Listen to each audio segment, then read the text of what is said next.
Welcome to Design Domination, where you'll learn to become a better, more business-savvy designer so you can dominate your competition.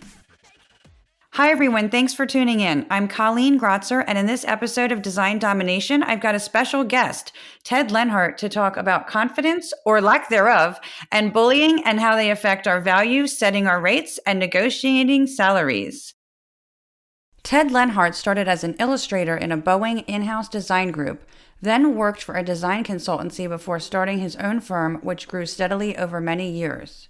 He sold the Leonhardt Group after it reached $10 million in fee sales and had a staff of 50, staying on for the new owners as Chief Creative Officer. In that position, he was based in London and responsible for about 500 creatives in 27 offices worldwide. Over the next couple years, while helping a group of investors buy design firms, he began to realize he was on the wrong side of the table. He wasn't helping the creatives that he knows and loves, but investors who were only interested in financial returns. Ted didn't want to see creatives treated solely as financial instruments, as widgets on an assembly line. Since then, Ted has focused solely on helping creatives thrive from his office aboard an all-wood motor yacht in Seattle. Ted can be found at tedleonhardt.com. Welcome to the podcast, Ted. I'm so excited to have you here. Oh, thanks, Colleen. I really appreciate this. Likewise. So, you made a comment on your blog that creative works contribute $698 billion to the U.S. economy, and that creatives should feel comfortable asserting the value in the marketplace. That's a lot of money, isn't it? Yes, that's a lot of money. So why do we creatives have such a hard time talking about money sometimes? Well, we are more tied into our feelings than the general population. And this is terrific when we're creating work where we're trying to make a connection between our work and the people it's intended for. But it's difficult when we're, so we need to be more empathetic to actually do our jobs. But when we're negotiating or asking for money, one of the things that happens to us is that our feelings become prominent and they can keep us from feeling comfortable. And so we tend to kind of roll over, give in, or just not ask for what we need because it's easier to do that than it is to ask. And this really can affect creative professionals with, setting their rates, I think, and also negotiating salaries with, potential employers. Well, and we always think our work can be better. So, one of the things that happens to us is that we do our work, and typically we have a deadline of some sort that we need to make, and we deliver the work. And we always think, if I just had a little bit more time, I could just make it a little bit better. And so which is a good thing when we're driven to do the work itself. But when we're asking for money, that kind of puts us at a disadvantage because we think our work can always be a little bit better. Maybe it's not good enough. Maybe we're not good enough. Right. Well, you also said if you waffle, you'll get taken advantage of. But before you can start talking price to prospects and clients, you'll need to establish value first. Right. Yeah. Yeah. And so one of the ways we establish value is by establishing expertise. And so building slowly on our careers over time, we build up our expertise and we become more confident within the area of our expertise. So, and of course, one of the things that's important to remember is that our creatives, we begin in early childhood. We begin to do our work and we begin to establish what we're going to do as professionals, often as early as, first grade, second grade, when we discover that we can write or we can create music or we can draw, and we begin to focus on that. And so by the time we enter adulthood, we actually have significantly, lengthy career already developing our skills. So expertise is really the key and believing in your expertise is what gives you confidence.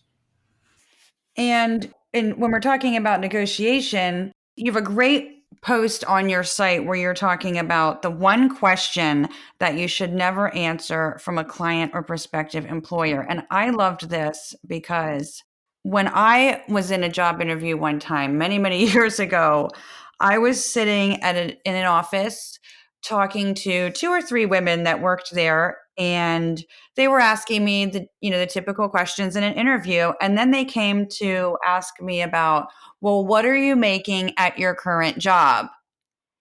And I was so uncomfortable. I thought it was such an inappropriate question, and they literally tried to bully me into answering them. And I said, I my skills are constantly getting better, and I'm looking for new opportunities where, where I can, add value and make more money. And I just remember the looks on their faces. They were so angry that I wouldn't answer the question. Then they threatened me by saying they were going to ask my employer what I was making. And then I thanked them and left. So Yeah. and so on your post, you say that's the one question that you shouldn't answer from a client or prospective employer. So Yeah. Yeah. your thoughts about Yeah. that? Well, you should never answer the question because, of course, what it does is it pegs your future earnings. Hmm. So the moment you tell someone what you made in the past or what you charged in the past, you're pegging in their mind what you're going to be paid in the future. So that's the problem. And the best way to answer it is to say that the what you were paid in your past salary is a private matter between yourself and your former employer, and leave it at that. And this business of bullying people into revealing what their past salary is of course very common.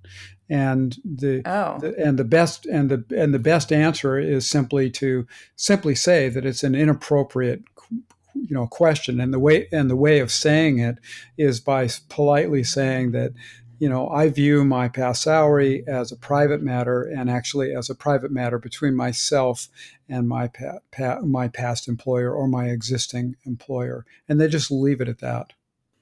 I think with clients, when you're talking about money to clients, it's easier, and it's much easier to get around that question because you can always, every job is so custom. You can kind of always just give like an example job, and this is around how much that costs. But do you find that that's limiting too, or do you find that that is an acceptable way to, answer a question from a client about, well, Well, how much would this cost, yeah, or well, then I think I always believe that when you're in a meeting with a client and you're discussing a potential project, and the conversation has gone into detail about what's included in the project and what the client needs and what their perspective is on it and what your observations of the project are.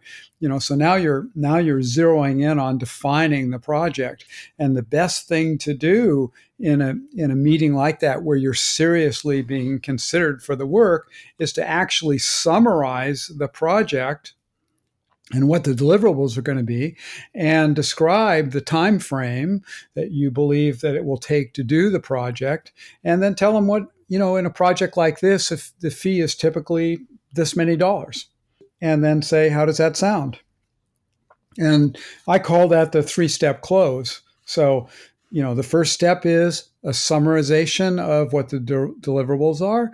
The second step is, project like this should take, in my experience, 3-4 months. How does that sound? You can say. They may correct you on the deliverables, which would be terrific. Then you say, "Oh my God, I didn't think of that. That's right. We did discuss that. Yes, that would be a part of the assignment." So then you can re-summarize the deliverables, and when you get the client nodding in agreement, and then say, "And in my experience, a project like this, takes $20,000. How does that sound?" Mm-hmm. In other words, and just get it out in the open, the discussion of deliverables, schedule, and budget, and then shake hands on it when you've reached agreement. If nothing else, what you've done is you've removed shocking the client about the fees in a document later on. Right. Right. And so you've showed the client also that you're a true professional and you do understand what's involved in projects like this, and you understand how long they should take and what they should cost. And so you're basically demonstrating your expertise on the spot, if you will. Yeah, excellent points. So it actually gives the client confidence that you know what you're doing. Now, you said that your dad taught you how to deal with bullies because he was one. Yes. How did it teach you to deal with bully clients or potential employers, that acted like bullies? Well, when you've been bullied, if you're able to survive it, you develop a strong sense of how to deal with that particular type of difficult personality and bad behavior.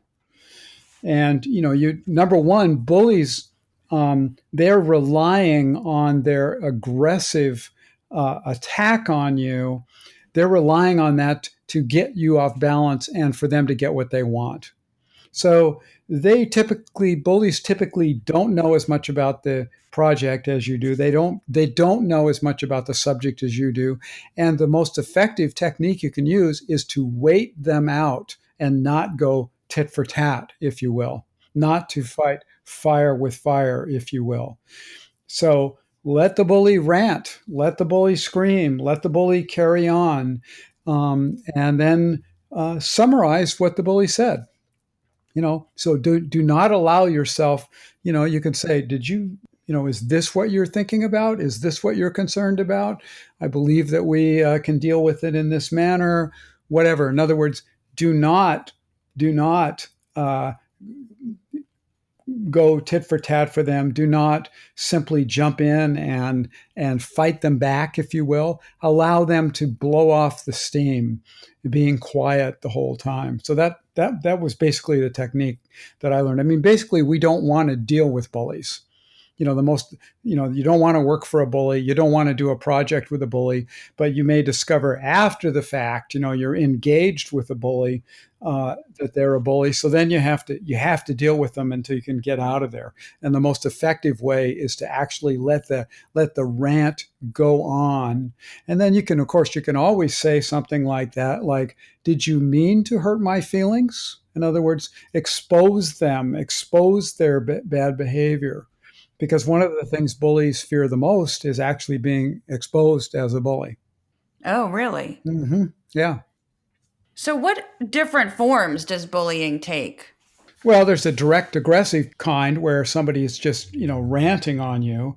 And then there's the joking asides, the sort of, little put downs and the ha ha ha, which is much more common in the workplace. Most workplace bullying is kind of low level.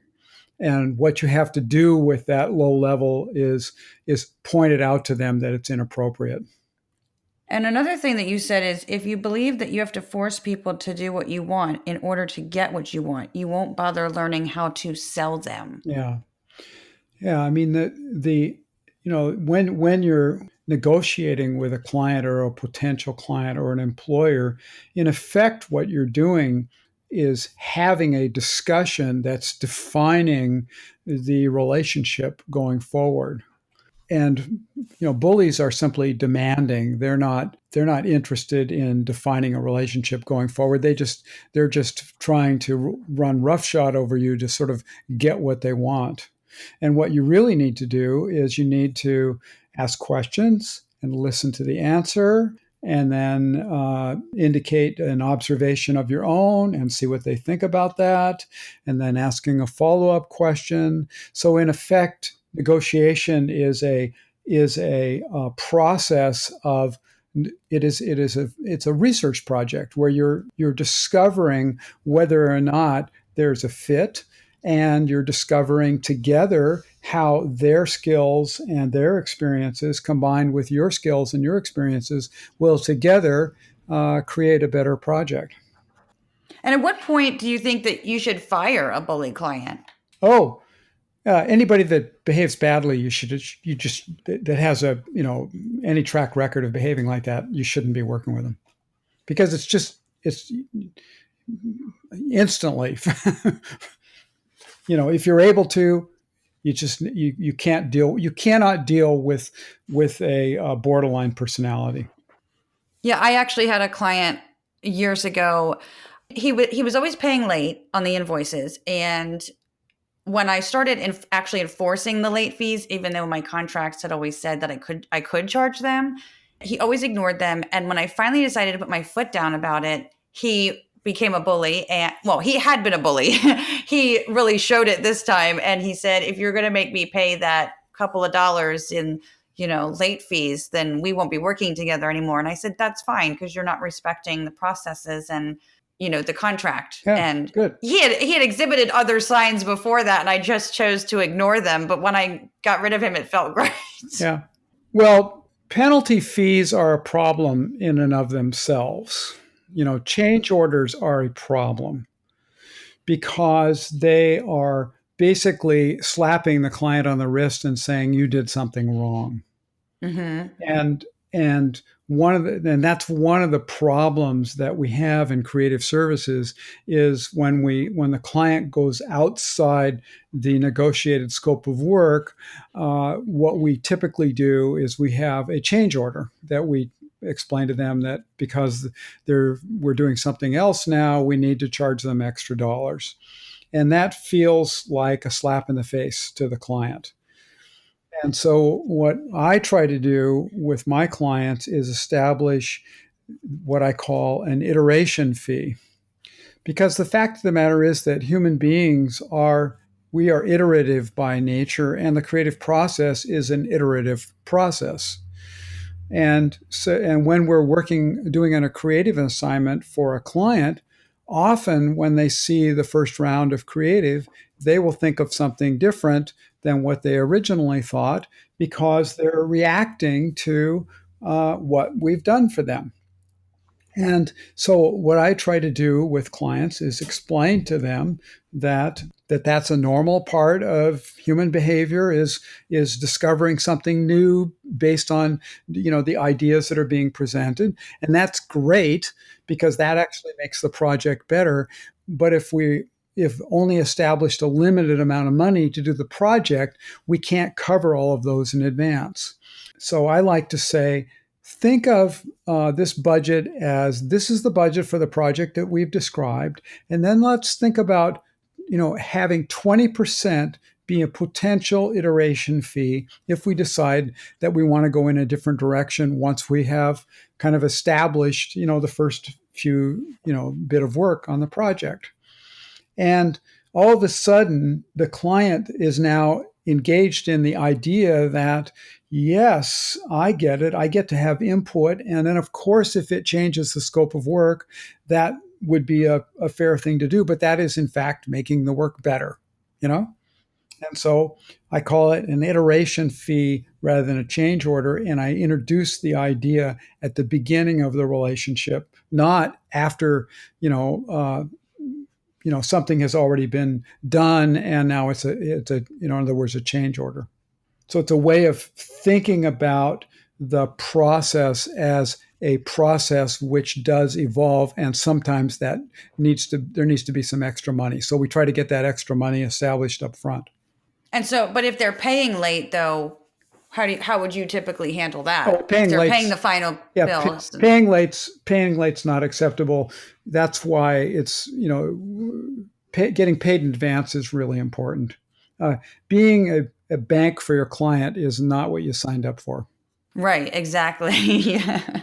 So getting paid in advance is one of the best actually the best solution to that. So if you've got a project that's going to take 3 months, 6 months, whatever it's going to take, have the client pay you at the beginning of every month for the following month's work. And then you just avoid the awkward conversations of Right, because here's my late fees. yeah, because you got paid in advance. If they don't pay you, you stop work. Excellent points. We were talking about confidence and bullying earlier. So what are some ways that creatives can build confidence? Well, my favorite technique for building confidence is one I kind of stumbled into a million years ago. I would be incredibly nervous prior to, a major meeting with a client.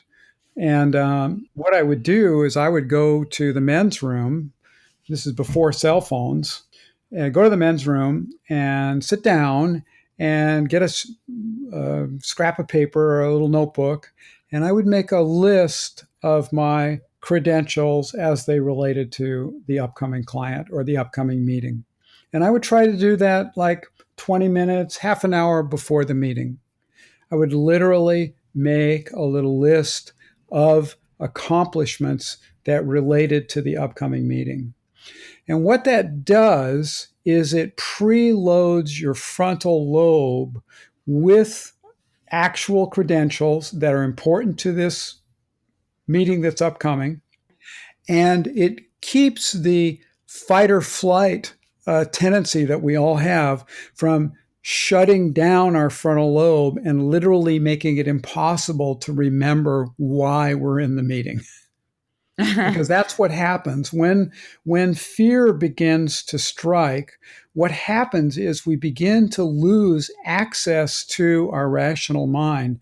And in my experience, the first thing to go is, why you're in the meeting. You've created the branding program for this multinational and that multinational, or for this, client down the street or that client down the street, and they're being asked to do something similar to that.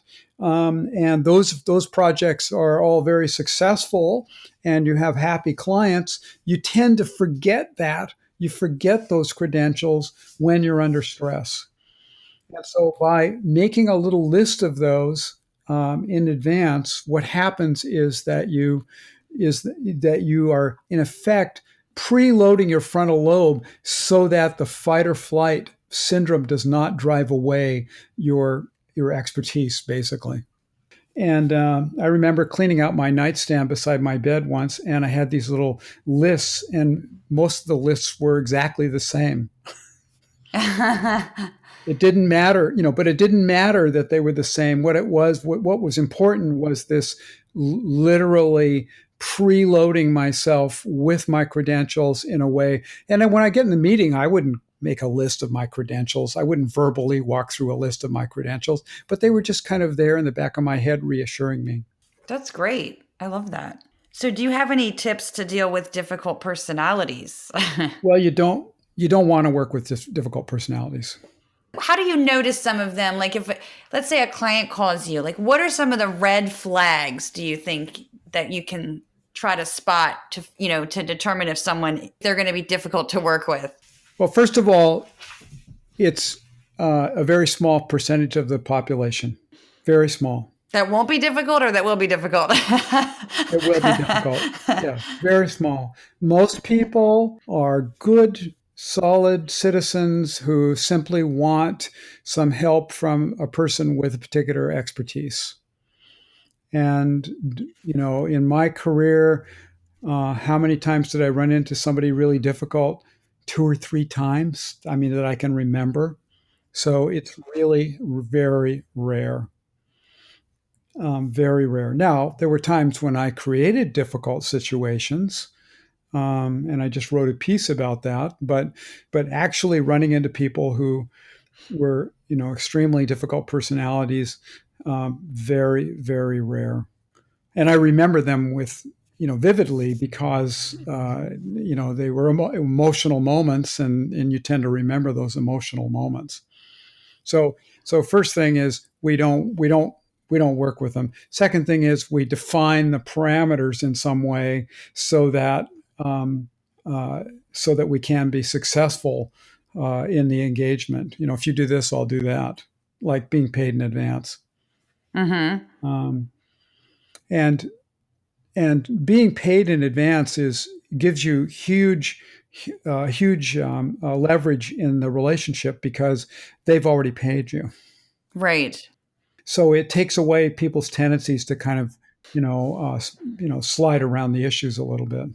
I feel like too that like when I think back to my less confident days when I was first starting out, and I did see I didn't recognize red flags, so I did take on clients that were problematic. And I feel like as my confidence grew over the years, there were a lot less of those. So do you think that confidence and knowing your value and believing your value too. I think believing it is another thing, that confidence is going to help you attract better clients as well.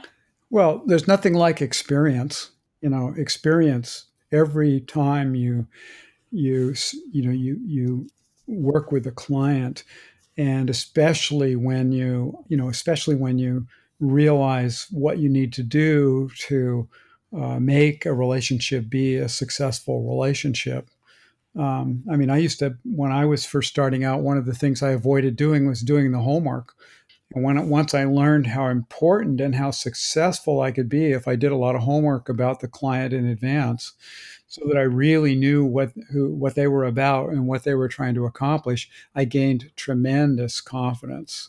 I think of the process of negotiating with a client as, in effect, a research process. Right. And I begin by doing research on that client and their organization long before we do any work. And that gives me tremendous confidence because I know a lot about them. And it doesn't mean I lecture them on their situation. I certainly don't. I just have it all in the back of my head and use it to form questions about what we're trying to do and why we're trying to do it. And so the very process of you know, questioning the client about what their goals are and what they're trying to accomplish gives me a strong sense of confidence in the interaction, and it allows the client to do the most of the talking, which makes them feel good about themselves and about you. So the very process of negotiation and with the client is in effect a fact-finding mission that's going to give you the information so that you can do a good job for them and for yourself all at the same time. So if a designer is having issues with some of these issues, when should they seek out the help of a coach? Well, the people that reach out to me, it's always some turning point. They're negotiating a fee for a project that's bigger than they've ever done before. They are out of work, and they're going into a series of interviews. They had some sort of change happen in their professional career, which is making them rethink where they want to go. They've had an encounter, perhaps, with something that's given them a new insight, and they want to consider a whole different range of possibilities. So, it varies, but it's almost always has to do with some sort of change, in a career path, in getting a new job, in negotiating a gig that's different than something they've done in the past. It's a kind of a change point. And when people reach change points, oftentimes they think maybe I could get some help here, and that's pretty typical. Well, great. This has all been really insightful. Great. So you offer a lot of resources, free resources on your site. You've got great blog posts too. You have coaching. What else do you offer? And can you give some more information about those? Well, I've actually been writing for clients, which has been kind of interesting. Oh, that's not even on my site, but yeah, I've actually been doing some writing for some of my clients, which has been an interesting shift for me. That's not even on my site. I don't market myself as a writer, but basically, I am someone who's kind of been there, done that, and had a lot of experience with struggling as a creative professional, and then I've had this wonderful opportunity to be an advisor to creatives all over the world. I have clients in Australia and Singapore and Hong Kong and wow. London, and all because of the experience I had when I worked in London as a creative director. South America, I've got a Buenos Aires client, and then in the U.S., clients on the East Coast and the West Coast, and even in the middle, actually. now that I think about it, so and it was the experience managing creative professionals in multiple offices that actually gave me access to that's built, basically built my little consulting business. And then you have your mentor mornings in person over there in Yeah. Seattle? Yep. And I do that. I try to do that twice a month, and we come up with a subject, and I limit it to 10 people, and they usually sell out, not always, but mostly. Yeah, that's fun. And then you have your creative live courses. I do. You can, thank you, Colleen. I'm totally forgetting. Yes, I have. It's a lot to remember. Yeah, I have two. I have a series of classes on Creative Live, and I have a couple of classes on Udemy, and then I have my own Worth It seminars that I offer off of my website. So yeah, and then there's my book for sale, which is only $5. I think I just sold a couple of them this morning, as a matter of fact. So yeah. And it's all stuff I've done, kind of along the way as I've developed my career as an advisor to creatives. Excellent. Thanks.